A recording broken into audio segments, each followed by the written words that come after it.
Hola, una vez más quiero animarte a dedicar un tiempo para estar con Dios.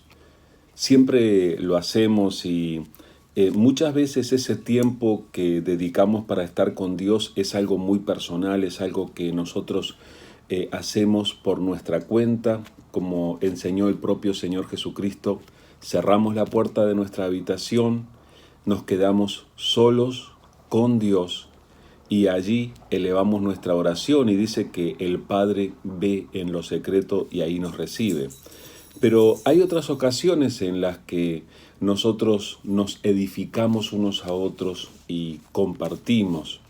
Y por eso es que tenemos estos momentos en los que compartimos la palabra del Señor, procuramos entender lo que el Señor quiere enseñarnos y la idea es que nos edifiquemos unos a otros.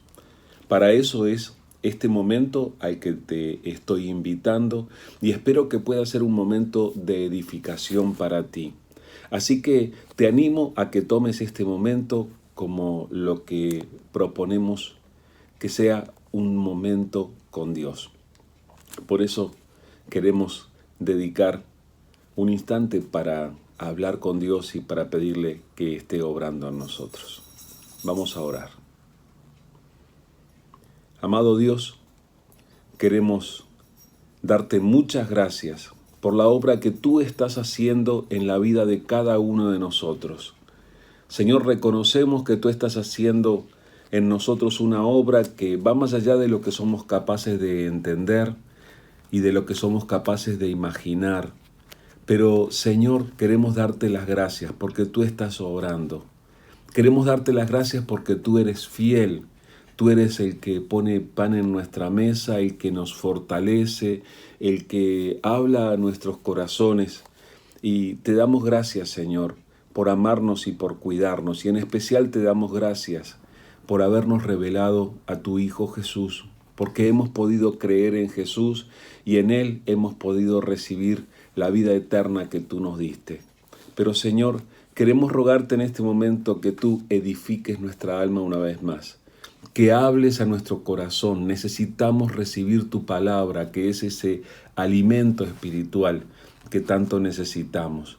Tú conoces a cada uno de mis hermanos, Señor, a cada uno de los que escucha estas palabras y participa de esta oración en este momento.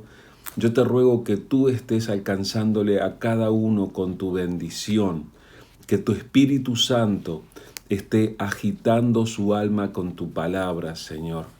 Y Padre, que sea hecha por ti una obra en cada uno, de tal manera que cada hogar, cada familia y aún cada persona con la que nos relacionamos, de alguna manera reciba lo que tú siembras en nuestro corazón. Obra, Señor, en nosotros. Aquí estamos delante de ti. En el nombre de Jesús. Amén. Cada uno de nosotros procura obtener lo mejor de la vida. Y para obtener lo mejor de la vida siempre tratamos de conseguir lo que más nos conviene. No participamos en cosas que no nos convienen. Ustedes saben cómo es esto. Cuando nos invitan a participar de algo, evaluamos si va a ser bueno o malo para nosotros o para los nuestros y procuramos participar en aquellas cosas que son convenientes para nosotros. ¿Cómo reaccionarías tú si yo te dijera que no te conviene ir a la iglesia? Nosotros sabemos que en un sentido sí nos conviene ir a la iglesia, porque edificamos nuestra alma, porque recibimos la palabra del Señor, porque tenemos comunión con nuestros hermanos, porque tenemos oportunidades para alabar, para adorar a Dios. Hay muchos beneficios que nosotros recibimos de ser parte de la iglesia y de edificarnos con ella. Pero hay algunas cosas que necesitamos saber en cuanto a la responsabilidad que asumimos cuando pasamos a formar parte de la iglesia. La iglesia es mucho más que una organización humana. Sí, está formada por seres humanos como tú y yo y tiene estructuras humanas. La iglesia tiene su edificio, la iglesia tiene sus oficiales para poder organizarnos de alguna manera y podemos decir, bueno, tiene ciertas características que tienen que ver con las personas, que son humanas. Pero la iglesia en sí es mucho más que eso. La iglesia es un organismo, el Señor reveló por medio del apóstol Pablo escribiendo, es como el cuerpo. Nuestros miembros tienen su propia función cada uno de ellos y se necesitan los unos a los otros. Ninguno de nuestros miembros, diría el apóstol Pablo, podría decirle al otro miembro, yo no necesito de ti. El hígado no le puede decir al ojo, no te necesito. La mano derecha no le puede decir al pie izquierdo, no te necesito.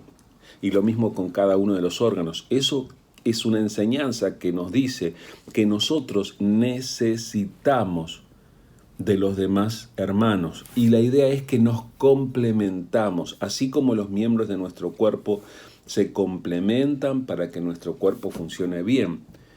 Los hijos de Dios nos complementamos para que Cristo Jesús cumpla con su función, con su plan aquí en la tierra, hasta que nuestro Señor regrese. Hoy quiero ayudarte a pensar en una iglesia que surgió de una manera bastante particular y que creo que hay una profunda enseñanza en lo que tiene que ver con esta iglesia. Es la iglesia que se fundó en la ciudad griega de Tesalónica. Y quiero invitarte a leer acerca de ella en el libro de Hechos, capítulo 17. Si tienes tu Biblia allí, busca Hechos, capítulo 17, de donde vamos a leer este pasaje que nos cuenta cómo fue que se fundó esta iglesia. Y es bastante interesante lo que sucede. Estoy leyendo Hechos, capítulo 17, del versículo 1 en adelante. Pasando por Anfípolis y Apolonia, llegaron a Tesalónica, donde había una sinagoga de los judíos. Y Pablo, como acostumbraba, fue a ellos y por 3 días de reposo discutió con ellos, declarando y exponiendo por medio de las Escrituras que era necesario que el Cristo padeciese y resucitase de los muertos, y que Jesús, a quien yo os anuncio, decía él, es el Cristo.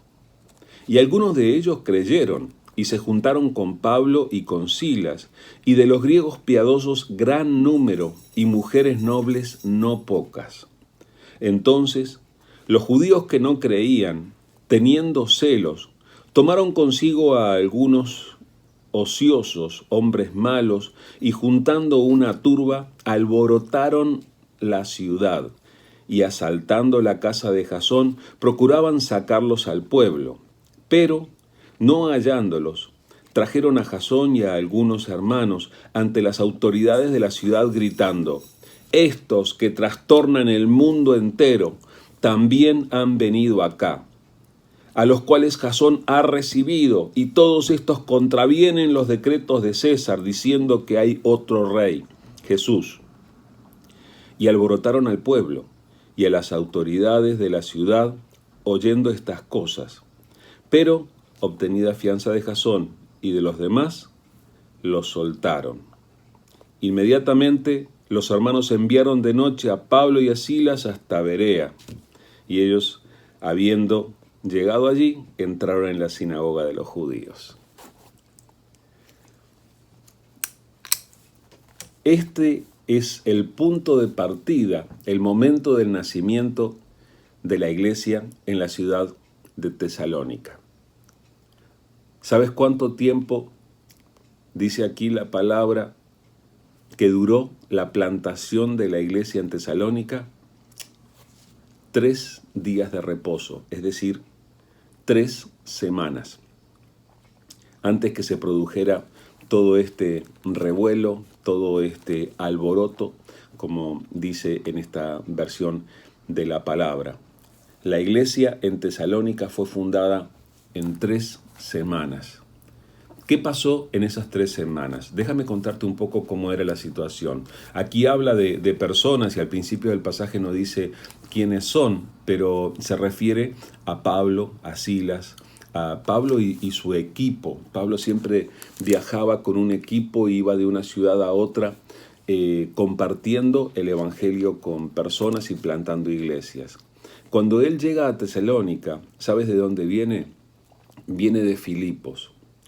En Filipos fue donde Pablo y Silas terminaron presos en la cárcel, con los pies en el cepo cantando alabanzas a Dios luego de haber sido azotados cruelmente, por razones injustas, solamente por hablar de Jesús. Y allí también fundaron la iglesia en Filipos. Luego de esa experiencia fuerte, dolorosa, fue que ellos tuvieron que salir de Filipos también por causa de la persecución y entonces se trasladaron y es este pasaje, es el momento en el que llegan a la ciudad de Tesalónica. Incluso nos trazan la situación geográfica, pasaron por Anfípolis y Apolonia y llegan a Tesalónica. Lo primero que hace el apóstol Pablo y lo que hacía en cada uno de sus viajes era visitar primero a los israelitas. Primero iba a la sinagoga, si había, y justamente se nos dice que había una sinagoga en aquella ciudad, y entonces Pablo por 3 semanas visita la sinagoga y comparte acerca de Jesús. Les aclara que era necesario que Jesús sufriera, que el Cristo sufriera, que resucitara, y les anunciaba que Jesús era el Mesías, el Cristo. Y se nos relata que hubieron unas cuantas personas que creyeron, entre ellos algunos israelitas, algunos judíos, otros que eran gentiles, que no eran israelitas, pero que creían en Dios y creyeron que Jesús era el Salvador, y nos habla de que también unas cuantas mujeres creyeron. Y entonces se levantó la oposición y se nos dice claramente que se produjo por celos. Entonces levantaron un revuelo en la ciudad, juntaron personas que empezaron a protestar. Pensando en esto, yo me imaginaba si sería como alguna de las protestas que nosotros vemos hoy en día, con diferentes razones, con gritos, con pancartas, con carteles. Bueno, estas personas estaban haciendo un levantamiento a ese estilo, y a las autoridades fueron a decirles: estos que trastornan el mundo entero han venido acá. Y bueno, los apóstoles tuvieron que salir rápidamente de la ciudad. La pregunta que quedaba era: ¿qué habrá pasado con esos que creyeron en Jesús y que solamente tuvieron unas 3 semanas para aprender? Miren, hermanos, nosotros podemos pasarnos años aprendiendo y buscando la palabra, y seguimos teniendo sed de aprender. Y ellos, en su primera presentación del Evangelio, solo tuvieron 3 semanas para aprender. Y entonces, ¿qué habrá pasado con estos cristianos? Yo creo que el apóstol Pablo tenía la misma pregunta. Luego de que se fue, luego de que siguió con su viaje misionero en otros lugares, podría decir: ¿y qué pasó con aquellos con los que compartimos en Tesalónica? Algún tiempo después, el apóstol Pablo les escribe una carta. Y quiero compartirles con ustedes algo del contenido de la carta de Pablo, para que ustedes vean el sentir y la preocupación y la relación que se establece entre Pablo y estos cristianos. Dice primera Tesalonicenses, capítulo 2. Ahora estoy leyendo la carta. Primero leímos la fundación de la iglesia en Hechos, ahora vamos a leer la carta. Primera Tesalonicenses, capítulo 2. Y permítanme leerles esto en una traducción muy amena para nosotros, la traducción en lenguaje actual, que tiene palabras bien entendibles para nosotros y que me parecieron muy impactantes para leerlas. Estoy leyendo 1 Tesalonicenses capítulo 2, desde el versículo 1. Les dice el apóstol Pablo: hermanos en Cristo, ustedes saben bien que la visita que les hice no fue inútil. También saben que en la ciudad de Filipos nos insultaron y maltrataron, pero aunque tuvimos muchas dificultades, Dios nos dio valor para anunciarles la buena noticia. Y cuando la anunciamos, dijimos siempre la verdad. Nuestras intenciones eran buenas y no tratamos de engañar a nadie. Al contrario, Dios nos aprobó y nos encargó anunciar la buena noticia, y eso es lo que hacemos. No tratamos de agradar a nadie, sino solo a Dios, pues Él examina todo lo que sentimos y pensamos. Como ustedes saben, jamás les hemos dicho cosas lindas para tratar de convencerlos, ni los hemos engañado para ganar dinero. Dios sabe que esto es cierto. Nunca hemos querido que ustedes o que otras personas nos traten como a gente importante. Como somos apóstoles de Cristo, pudimos haberles exigido que nos ayudaran, pero no lo hicimos. En vez de eso, cuando estuvimos con ustedes, los tratamos con mucho cariño y ternura, como una madre que cuida y cría a sus propios hijos. Tanto los amamos y queremos, que no solo les habríamos anunciado la buena noticia de Dios, sino que, de haber sido necesario, hasta habríamos dado nuestra vida por ustedes. Hermanos míos, ustedes seguramente se acuerdan de lo duro que trabajamos para ganarnos la vida. Mientras les anunciábamos la buena noticia de Dios, trabajábamos de día y de noche para que ninguno de ustedes tuviera que darnos dinero. Ustedes confían en Dios y nosotros nos hemos portado bien y correctamente con ustedes. Dios sabe que eso es cierto y ustedes también. Nadie puede acusarnos de nada. Saben que a cada uno de ustedes lo hemos tratado como trata un padre a sus hijos. Los animamos, los consolamos y también insistimos en que vivieran como deben vivir los que son de Dios, los que han sido llamados a compartir su propio reino y poder. Además, siempre damos gracias porque al llevarles su mensaje, ustedes lo aceptaron como si lo recibieran de parte de Dios y no de un ser humano. Y es verdad, ese mensaje es de Dios y hace que los que confían en Él cambien su manera de vivir. A ustedes, hermanos, les pasó lo mismo que a los cristianos de las iglesias de Dios en Judea. Su propia gente se burló de ellos y los atacó. Eso les pasó a ustedes cuando la gente de su propio país los buscó para maltratarlos. Los judíos mataron a Jesús y a los profetas y luego nos echaron de su país. Ellos no hacen lo que agrada a Dios, sino que están en contra de todos. Y a nosotros no nos dejan anunciar el mensaje de salvación a los que no son judíos. Esta carta fue escrita por el apóstol Pablo y demuestra la preocupación que Pablo tenía, o que Pablo y sus amigos, Pablo y Silas y su equipo, tenían por esta iglesia. Como decíamos, leímos en el libro de Hechos qué fue lo que pasó y que tuvieron que salir rápidamente, y luego, ¿qué pasó con aquellos cristianos? Podrían preguntarse. Es lo que nos preguntamos nosotros.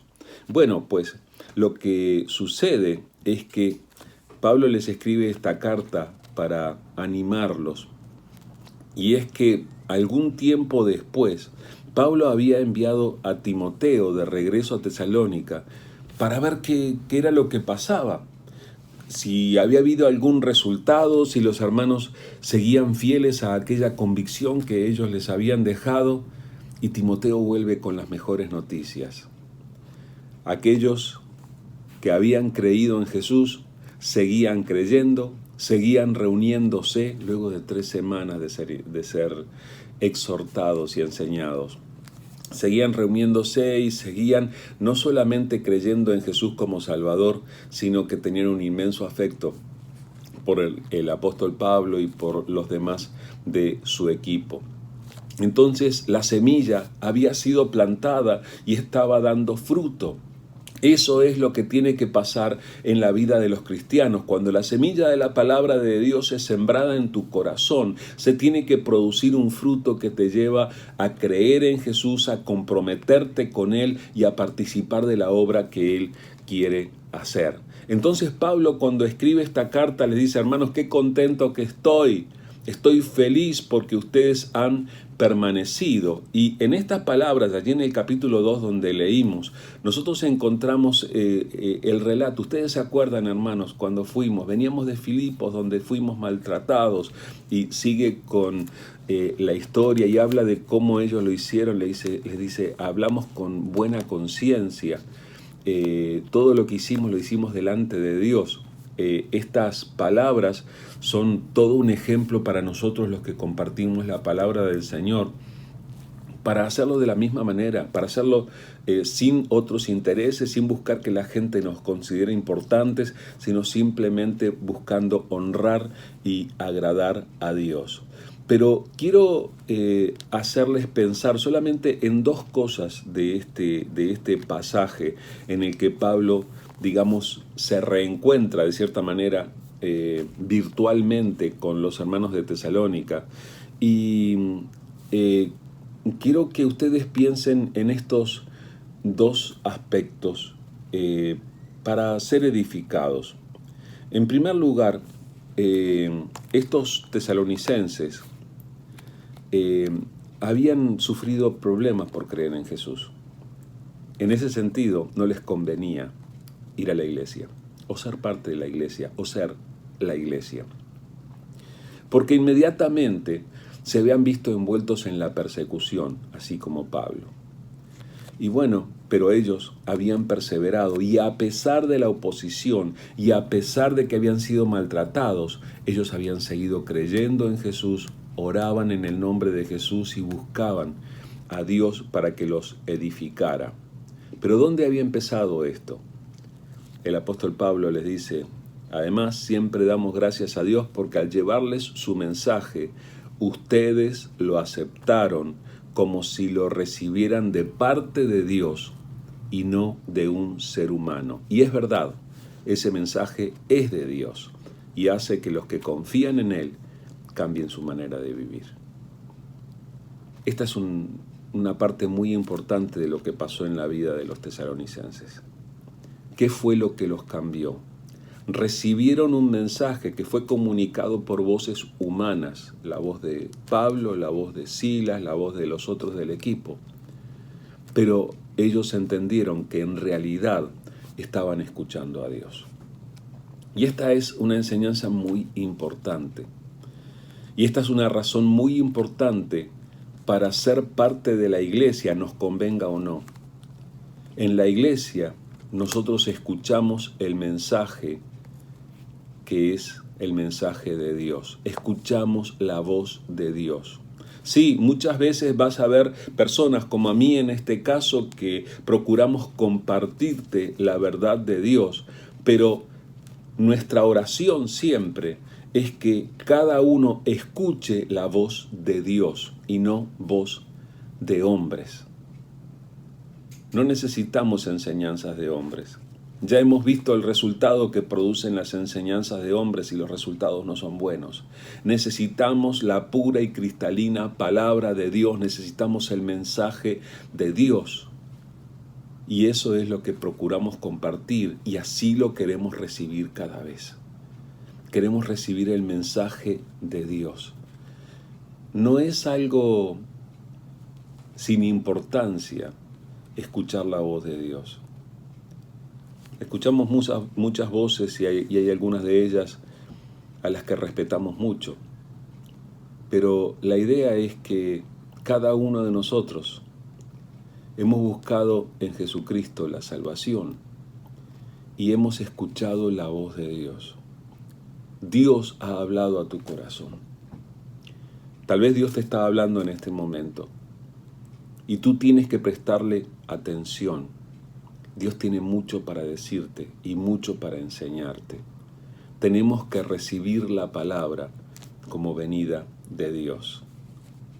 Aunque a veces aparentemente no nos convenga, porque ser cristianos va a producir el rechazo de algunas personas o va a producir una mala reacción en algunos de los que nos rodean. Y eso viene con el hecho de ser cristianos y ser la iglesia. Pero recibamos la palabra de Dios. Recibámosla como de parte de Dios. Recibamos el mensaje de Dios como lo que es. Algo que viene de parte del Señor. Luego, otra cosa que yo quiero que ustedes presten atención en este pasaje, y ustedes lo pueden volver a leer allí en Primera de los Tesalonicenses capítulo 2, es el afecto que se produjo entre Pablo y estas personas, aún habiéndose conocido tan poco.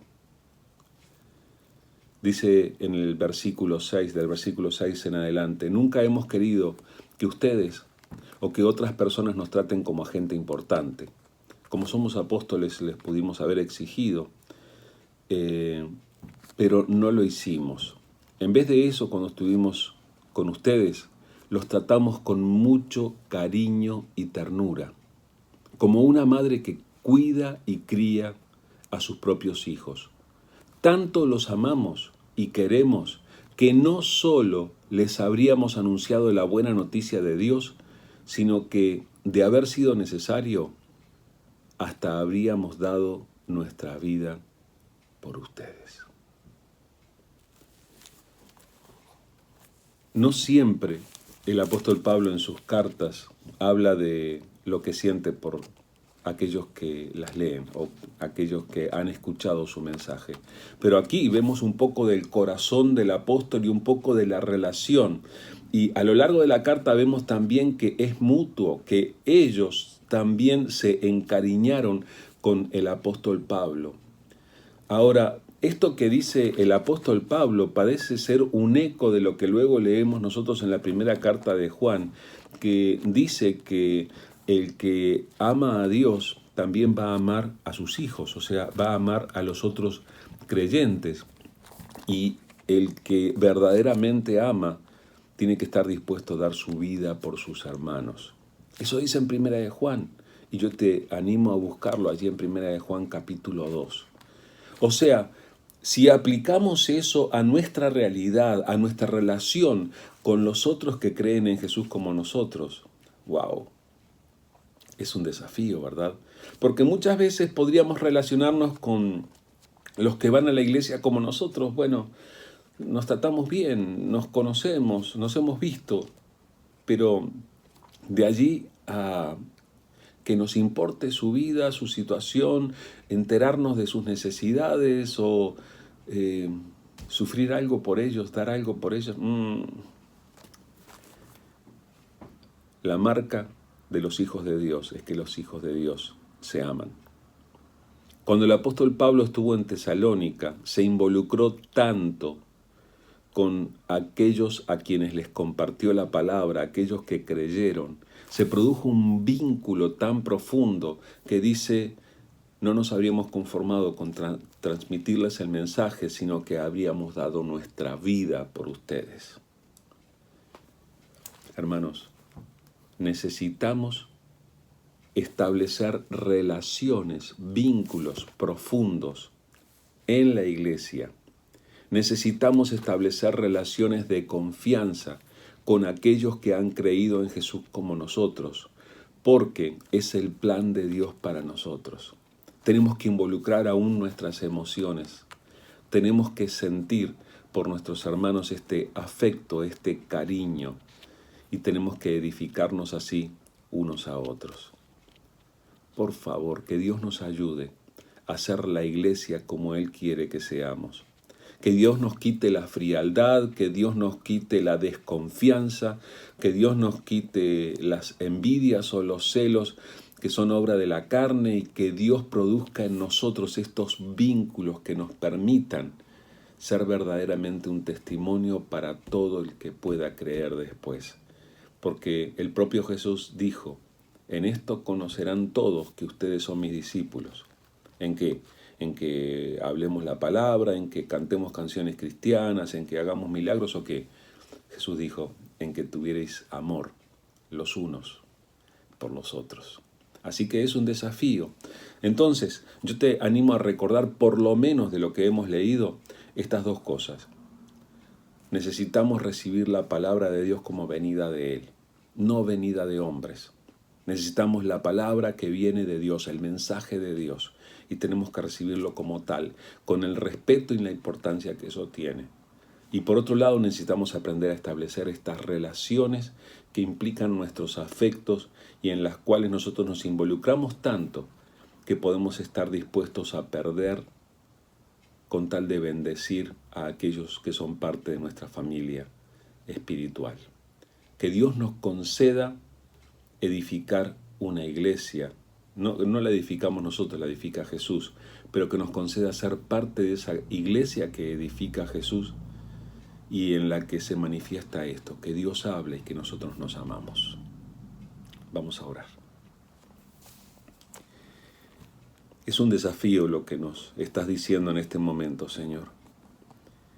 Estamos acostumbrados en este mundo a desconfiar de todos y a no profundizar mucho en nuestras relaciones, pero, Señor, queremos rogarte que tu Espíritu Santo produzca en nosotros esta obra que produjiste en aquellos que creyeron en Jesús en Tesalónica y en la vida del apóstol Pablo y su equipo, Señor.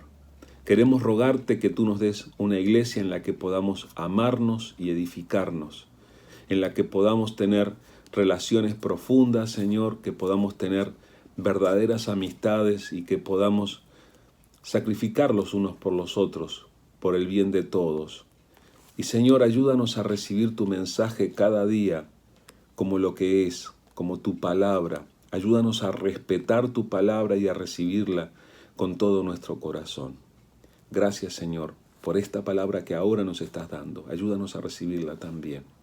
Señor, bendice a cada persona que escucha este mensaje, bendice su familia, bendice su vida, dirige a cada uno conforme al plan que tú tienes, Señor, y edifícanos, Señor, que en Cristo Jesús podamos seguir creciendo y que podamos servirte y que podamos ser un testimonio para aquellos que aún no han creído. Gracias, querido Señor. Todo lo ponemos delante de ti. En el nombre de Jesús. Amén. Que el Señor haga de nosotros esa iglesia en la que nos amamos y en la que escuchamos la voz de Dios. Que Dios te bendiga.